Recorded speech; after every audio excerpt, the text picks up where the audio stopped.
bringing news that matters to you. You're watching the Bahamas Tonight Northern Edition. And welcome back. Well, executives of the Grand Bahama Port Authority say they are working hand in hand with stakeholders to ensure that the city of Freeport and the Isle of Grand Bahama rebounds from Hurricane Matthew. Natalia Hall has the story tonight. The Grand Bahama Port Authority have been coordinating with the private sector and GBPA licensees to ensure that Freeport and the island resources get back to some sort of normalcy. President of the GBPA, Ian Roll, says the company is very involved in a number of initiatives on Grand Bahama. Namely, delivering care packages to heavily damaged areas, supporting feeding programs like Dudley Sage Reach Out Ministry Program, and we have committed to assist the feeding initiatives presently underway in West End. We are currently performing an assessment of all our licensees, which will probably continue for another 3 weeks. And we are also looking at man camps and related laundry facilities to help the persons who may have been displaced. He also commended the employees at the Grand Bahama Port Authority for their hard work and dedication. I am grateful that so many persons have lent a helping hand in the rebuilding of our city.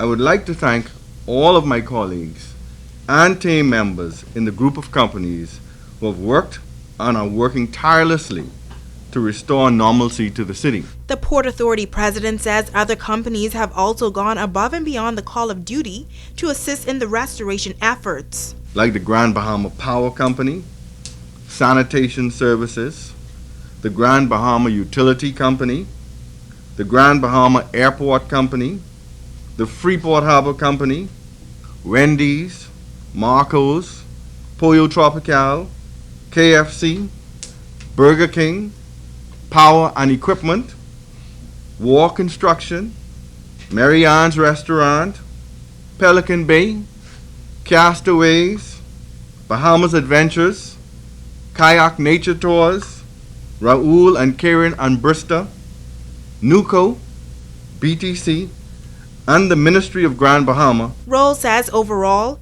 the Grand Bahama Port Authority is focused on getting tourist attractions and excursions up and running in the shortest possible time. It's Talia Hall, ZNS Network News. Well, the economic rise of Grand Bahama following Hurricane Matthew is paramount while the government attempts to bring relief and restoration. Officials from the Grand Bahama Port Authority are also reaching out to hurricane victims. Executives say that this island's plight is also getting the attention of international community. Here's Joan Davis-Roll with this one. The island of Grand Bahama will no doubt be reeling for some time from the adverse economic impact Hurricane Matthew has left on this northern island.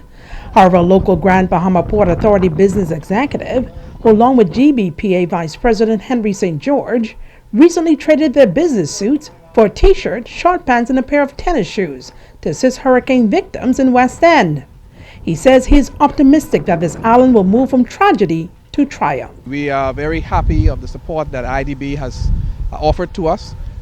We know that in the coming weeks that they will be bringing post-crisis facilitators here to run seminars, and so we're excited about what that will bring for the small and medium-sized enterprises here on Grand Bahama Island.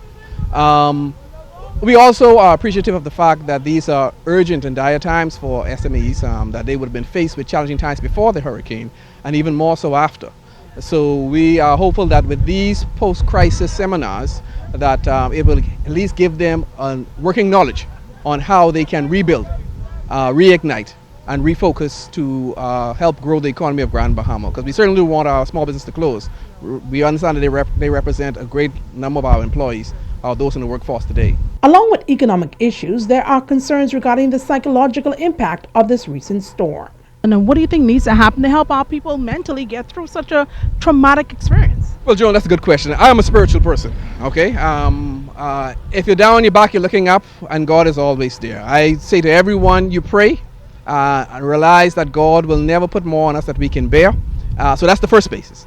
Secondly, we must get up and walk in faith. Understand that, listen, this thing has come, I'm alive, let me give thanks for that and praise, and start your planning.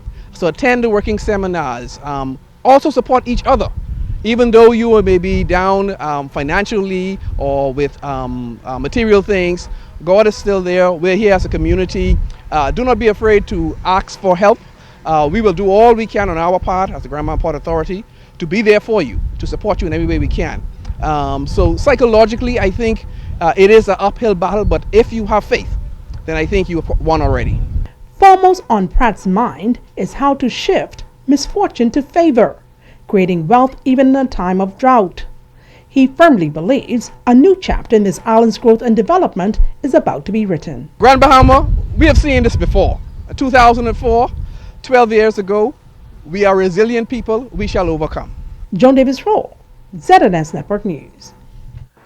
Well, the Keep Grand Bahama Clean organization giving back to the community. This past Saturday, the group began the post-hurricane cleanup in 2 communities that were hardest hit on Grand Bahama Island. Here's Natalia Hall. Over 100 persons turning out for the Keep Grand Bahama Clean organization post-Hurricane Matthew cleanup on Saturday. There were 2 cleanup crews, one in the Southern District and one in West Grand Bahama. In the South, crew members walked the coastal community of Lewis Yard. Crews could be seen going door to door collecting debris. In West End, the effort continued as several organizations were not only cleaning up, but giving much-needed items to residents as well. Nakira Wilshcombe of the Keep Grand Bahama Clean Committee. Normally we would do litter picking, but it's taken on a form almost similar to Habitat Humanity, where we're helping residents as well bring out debris to the front. We're also picking up litter, and we're helping some of the churches as well in the community just to bounce back. And so we can't do it on our own, and so we're pleased to have all of our partners with us, such as Bahamas National Trust, the Rangers, the Greek lettered organizations, even the College of the Bahamas. And so we're grateful to all of them for helping us. Director of Parks at the Bahamas National Trust, Lakisha Anderson, says they have been a partner with the Keep Grand Bahama Clean organization for some time now. It was only fitting that we would partner again with the committee to come and provide some support to the West End and Pinders Point communities that have been devastated by the storm. The BNT also looks forward to facilitating more donations, food, as well as working with our research institutions in South Florida to bring more food relief items as well. We also have the Royal Bahamas Defense Force Rangers who are also assisting us in this initiative today. The alumni chapter of the Delta Sigma Theta organization was also on hand. Member Gayla McPhee says this is all a part of their mandate. We know that members would have been affected as well as the community, and so we just wanted to lend a helping hand and give back to the community. We also decided to bring some items for the community for persons who would have lost everything, so we decided to donate some clothes back as well. So in that effort to assist with persons who may need items, as well as the persons around us who need some assistance with cleaning up. Students from the College of the Bahamas could also be seen outside of the Mary Magdalene Anglican Church. Their labor of love involved the cleaning of the chairs. Student Vernon Porter says he did it all for Jesus Christ. The church chairs received damage, and also the inside water damage a lot. And we took out all the chairs and cleaned them one by one. We're also mopping inside and cleaning up the church. We decided to clean the church first so that the Lord blessed us throughout the hurricane, because we're all here. I'm guessing my house received minor damage, so I'm here to return the favor back to the Lord. Now, Wilshcombe says this is not the end of their initiative, and it will continue in various communities throughout the rest of the month. Italia Hall, ZNS Network News. Well, the Invaders for Christ Family Center Ministries International has been hosting a major community outreach program for the past 3 years in November at the church grounds. However, because of Hurricane Matthew, they held it on Saturday. Church leader Apostle Carolyn Cooper says that they found it necessary to address the needs of the community sooner than later. Biblical history describes how Jesus, he did not only minister in word, he ministered in giving, because you have to feed the whole man. You just cannot preach to people spiritually and not help them physically and also financially, because people are hurting.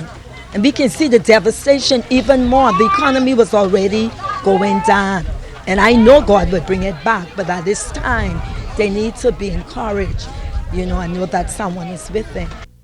To get back primarily of clothing items and shoes for everyone in the community. Janet Knowles is in charge of the outreach of self-support branches within the church. She says that they pride themselves on actually welcoming the entire public to take part.